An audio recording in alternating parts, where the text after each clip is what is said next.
স্বাস্থ্যই সম্পদ। স্বাস্থ্যকে সুস্থ রাখতে নিরন্তর কাজ করে চলেছে কেন্দ্রীয় ও রাজ্য সরকার। স্বাস্থ্য পরিষেবার লক্ষ্যে পৌঁছাতে একটি স্বাস্থ্যকর গ্রাম এবং স্বাস্থ্যকর নগর গঠন করতে এক অভিনব উদ্যোগ নেওয়া হয়েছে, যার নাম আয়ুষ্মান ভব কর্মসূচি, যা দেশের রাষ্ট্রপতি শ্রীমতী দ্রৌপদী মুর্মু ভিডিও কনফারেন্সের মাধ্যমে আয়ুষ্মান ভব কর্মসূচির দেশব্যাপী অনুষ্ঠানের উদ্বোধন করেন। আর এই অনুষ্ঠানকে সামনে রেখে গোমতী জেলার মুখ্য স্বাস্থ্য আধিকারিকদের উদ্যোগে উদয়পুর পঞ্চায়েত রাজ ট্রেনিং সেন্টারে আয়ুষ্মান ভব কর্মসূচির উদ্যোগ করেন বা উদ্বোধন করেন রাজ্যের অর্থ পরিকল্পনা ও সমন্বয় দপ্তরের মন্ত্রী প্রণজিৎ সিংহ রায়। स्वस्थ भारत का निर्माण का संकल्प सिद्ध हो पाएगा।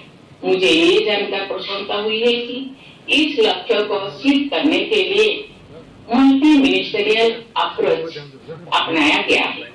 ऐसे बड़े लक्ष्यों को प्राप्त करने में सबका सहायक होता है। हाल ही में G20 देशों के प्रमुखों का सम्मेलन भारत की अध्यक्षता में संपन्न हुआ।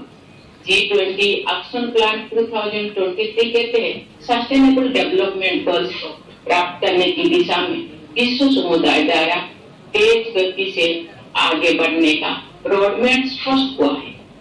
भारत सरकार ने सस्टेनेबल डेवलपमेंट गोल्स को हासिल करने के लिए लोकलाइजिंग सस्टेनेबल डेवलपमेंट गोल्स का प्रभावी तरीका अपनाया है।